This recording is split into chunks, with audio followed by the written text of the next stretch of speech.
Well, thanks for the introduction there, Damon. And here we are, Digital Foundry, gamescom 2024. I'm Richard Leadbetter, joined by good friend and colleague, John Linneman. That's right, we're here live. It's just us today, though. Absolutely, yep. But we're going to be talking about our top 3 games of gamescom 2024. The games we've seen. Obviously, this place is so huge that we haven't been able to see everything, but this is the stuff that's caught our attention. 3 games.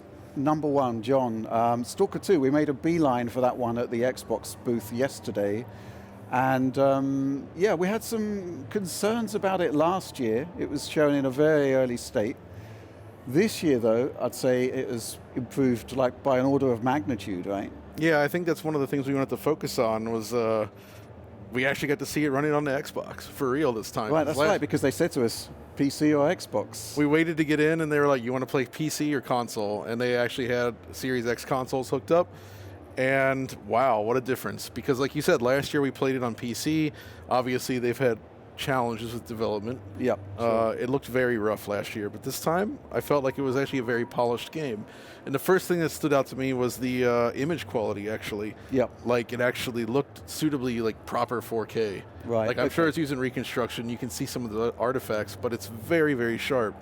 The other thing, of course, is it's 60 frames per second, which I think we finally got to confirm that. I think I posted about this, and it was the first time that was confirmed, really. Well, here's the thing, right? When we actually started the game, I went straight to the graphics options to see what modes there are, right? And there were no modes. There are no modes. The only mode is 60. And the only mode is 60, and it's an Unreal Engine game. It's Unreal Engine 5, right? It is UE5, so they are using things. They are using Lumen. They seem to be using software Lumen. You could see the sort of the SDF reflections. Right. When the screen space stuff is occluded, you get SDFs.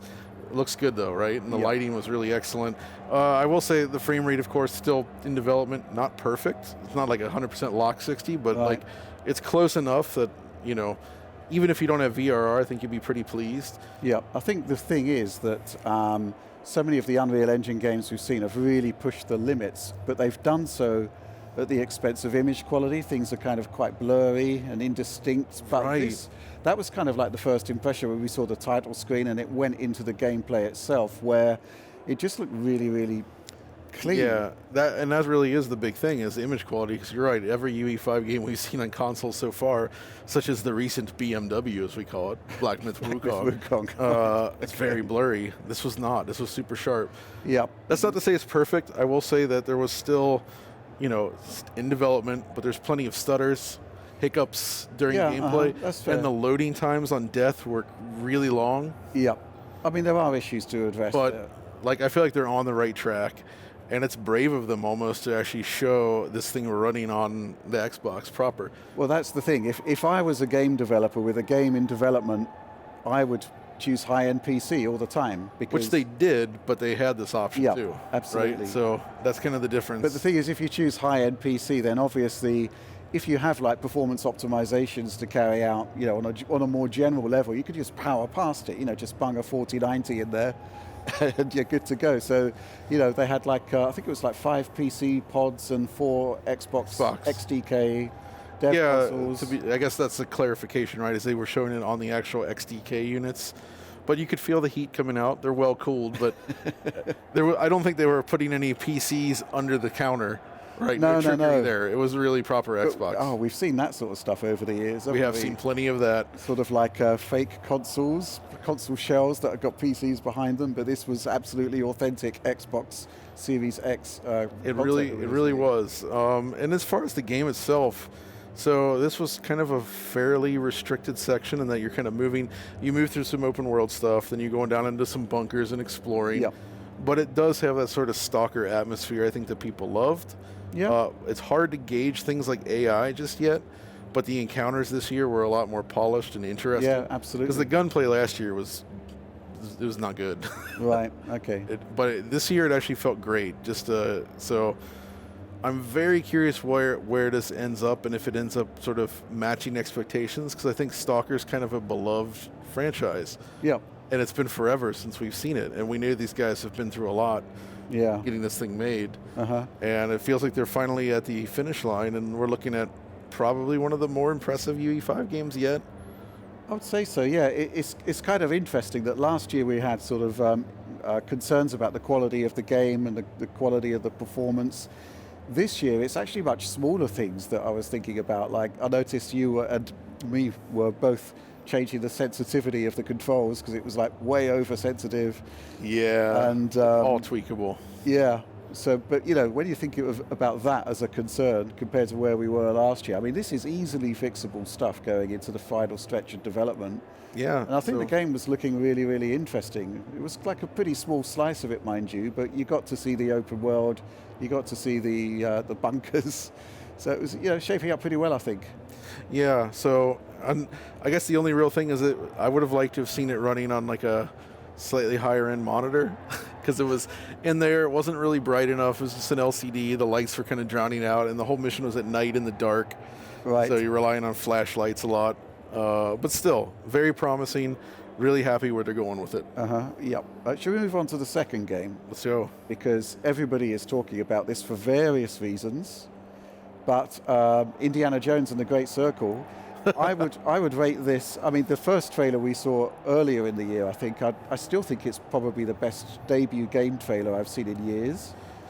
Yeah, and because it was actually game. It was actually, yeah, and it really did. Together nicely. They just laid out the stall for the game, and it was just absolutely, fantastic what we were seeing. We're seeing more now.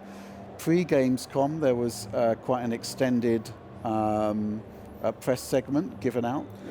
Right, I sat in on that. Yep. So, yeah, that's right. So they do have it at the show, like in a theater, but before this, they actually sort of shared a nice video stream with us, which pretty good quality, where we actually get to see the game kind of being played, and they brought out some of the developers to talk about it being played. And one of the things I actually gathered from the beginning, I'm like, this kind of reminds me of the old Starbreeze stuff. Because Machine Games does have some Starbreeze talent. Like Chronicles of Riddick. That's in their legacy. And somebody referenced the Chronicles of Riddick, and they were very clear that inspirations here follow that, perhaps.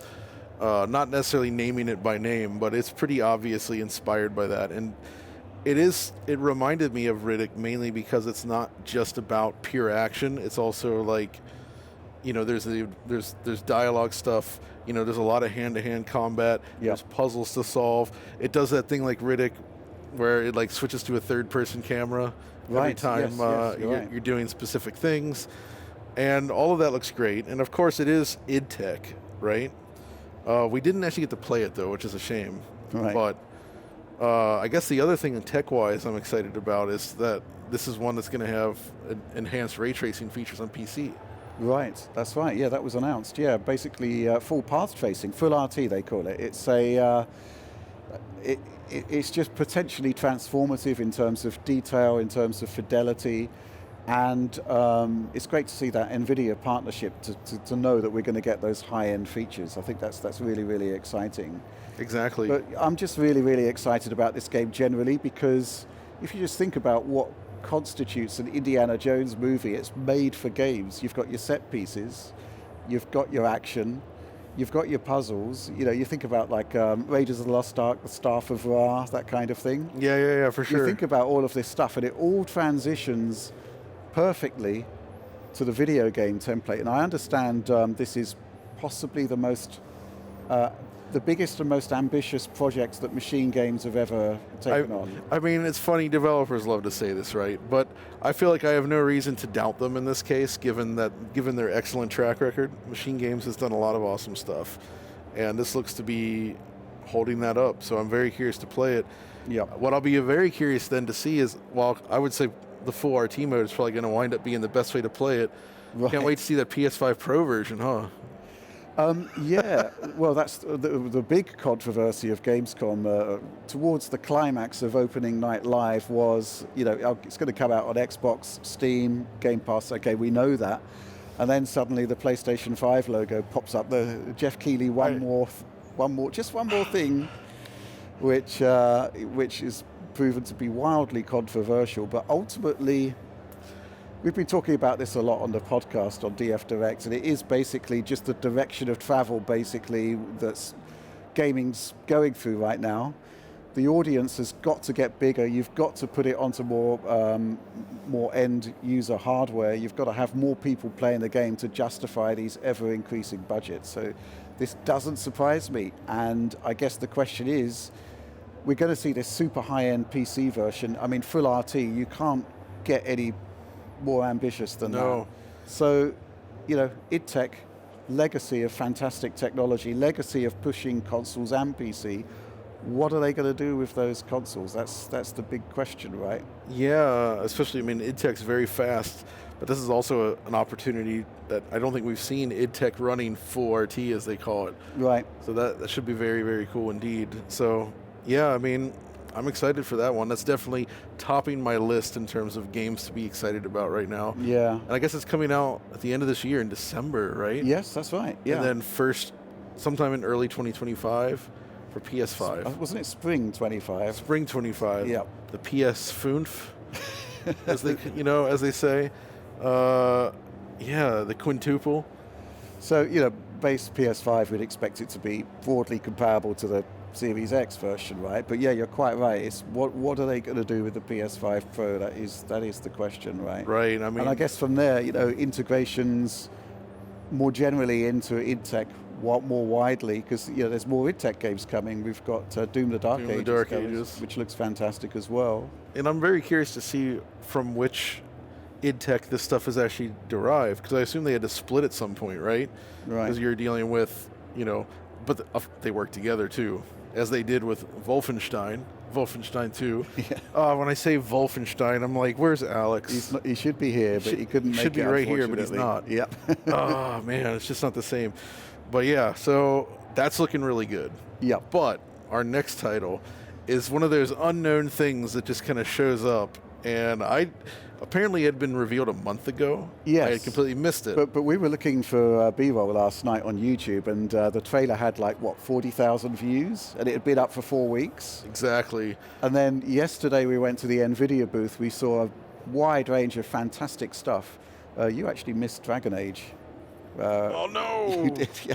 I had another appointment. But you didn't miss Black State from Motion Blur. That's what we're talking about, Black State. Yep. Love that name, Motion Blur. So this is a Turkish development team. Yep, 35 people, 35, 40 people. So to me, this kind of struck me as this feels like this could be the next kind of Wukong style game, where it's this game where it's a game where you kind of see the footage and you know it's pretty amazing looking, but then it kind of takes on a life of its own in the run up to launch. I think we've got a sleeper hit on our hands here. So at its core, it seems to be sort of a Metal Gear Solid 5 inspired sort of stealth action experience, if you will. Some of the gameplay shows some cool, sort of knife kills, stealth kills, but all that. Yep. They've also implemented what I call Remedy style world bending. Like you open the door on the ship, and instead of going inside the ship, you're in a museum. Yep. But so why did this blow us away? Well, so there's always this thing about ray tracing. People are like, oh, nobody notices ray tracing, whatever. This is one of those games where I feel like the ray tracing makes such an impact that even those that are strongly against ray tracing are going to be like, whoa, this is nuts. Yep. But it's not just the ray tracing, mind you. It's also just the asset quality, the materials quality, the way that they've rendered out this world. It just looks phenomenally good. Yeah, asset quality is just off the charts. The thing is, on a lot of our content, we really like to showcase the graphics, so we like to go, close in, take a close look at all of the tiny details that make up any given level in a game, and that's exactly how the developers presented it to us. It was almost like watching a Digital Foundry video in real time, wasn't it? Yeah, exactly. They were showing things zooming in. So there's these labs that they were exploring, and every little tiny bottle, medicine bottle, little chemical bottle, had its own unique bespoke label. Everything was carefully placed. The lighting and the shadows on everything, the reflections and everything, just the best I think I've ever seen. Yep. And so here's the kicker, is that they were just using DLSS. Oh, so here's some of the footage with the lab area. Yep. They were just using DLSS 3, not with ray reconstruction. Right. And I don't think they had frame generation. I don't think so either. But they also, so this was using the default Unreal Engine 5 denoiser. Right. And they were running it at a high resolution. It was still running really well. And that was just outstanding. But some of the little details you don't normally see, for instance, is it was running at 100 to 120 frames per second, I believe. Yeah, absolutely, yeah. On a powerful PC. It turns out that the developers are quite a small outfit. They didn't have a huge budget for equipment, so they're actually developing on like 30 series cards. They're not, it's not as if they're targeting best of the best hardware. They're looking for literally outstanding results like this, but they're getting it from last generation hardware, which means it's going to scale up beautifully to whatever hardware will be available when it comes out. So yeah, that was interesting, wasn't it? So they haven't implemented frame generation yet, and they're already at like a 4K 120 frames exactly. per second. Yeah. So a lot of physics interactions in there. Yep. There was the glass. The glass panels actually have Fresnel implemented. Yep. So when you look at this like thick glass that you might see in an office complex, you actually get that sort of blue tinge with the reflections when it's off axis, which looks extremely realistic.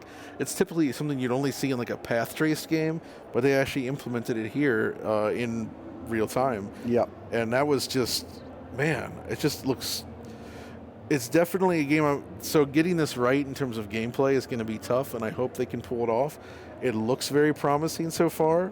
Yep. And there's still a lot of what ifs and unknowns, right, that we're looking at here. But just in terms of making a visual impact, it's definitely, I guess, one of the best things I've seen from Unreal Engine 5 so far. Yeah. Without a doubt. So the interesting thing is, last night we were actually looking for footage for this on YouTube, and we saw that trailer that only had like 50,000 views, but it didn't have the ray tracing active. Right. It was just still using screen space stuff. We were actually able to toggle between ray tracing on and off in this, and you could see like the fallback cube maps or low res. But to be fair, like the game still looked amazing even without ray tracing. So it's not like it's just like it's not like ray tracing here is like making all the difference, right? It makes it look great, but it's like a Control moment, isn't it? Right. Where Control is a really good looking game from Remedy, but turn on the ray tracing and it's actually transformed. Exactly. So plus I'm excited to see, like, these guys they seem super passionate. They were so excited to show this. They seem so like nervous and like just kind of like bright-eyed and bushy-tailed, if you will, where it's like, man, we're showing this cool game. We're really working hard on this kind of thing. And I like to see developers like that basically come up with something that looks this impressive and like kind of blow us out of the water. It feels fresh. So NVIDIA's Phil Scott, who's basically involved in developer relations, before we went into the room, he just sort of quietly whispered to us, you're going to like this one. Yes, he did. That was great, wasn't it? Oh, God, good old Phil Scott. What a guy. Yeah, this is kind of like why I love to come to events like this and why I'm still in this game after so long. It's because you get these moments where you see something that's genuinely surprising, genuinely brilliant, that you didn't expect, that came out of nowhere. And it's these moments that kind of make events like Gamescom for me. It's just fantastic. Absolutely. And I mean, we've talked about things like these 3 games today, but there was actually a lot of great stuff here at the show, a lot of great people to meet up with. It's been really rewarding, and that's kind of what makes Gamescom great. Yeah. And it's something I kind of miss, when we don't have these shows. So I'm so happy that Gamescom has been back and doing well, and there's a good turnout of people out there. If you can see what's happening behind us, there's definitely stuff out there. There's a lot going on. We've barely that's a little bit scary, but yeah. Yep. One more thing about Black-State, which I think was quite exciting, is that they're targeting PC. Right. That is something they told us as well. It's like, PC is kind of their focus here. Yep. Like they want to make a high-end PC game first, which is something we don't actually see that often. Because consoles, they command a fairly large segment of the market, right? Yep. But these guys were like seriously focused on making something that was just like hardcore PC focused. Yeah, I think console versions will follow, and they're looking to make them the best they can possibly be. And I guess Unreal Engine helps out from that regard. Right. But it is rare that we actually see a game that's targeting PC and championing PC at its absolute best. And they're not, they kind of like put the concerns about consoles to the sort of back foot, so to speak. But yeah, that was definitely, what can I say, a highlight. Exactly. But anyway, I think that's kind of going to wrap it up, right? I guess our time is here. Yeah, our top 3 games of Gamescom. So, anyway, Thanks so much for watching, and be sure to check out Digital Foundry's YouTube channel for more of our content. But up next, it's the Gamescom award show, so don't go anywhere.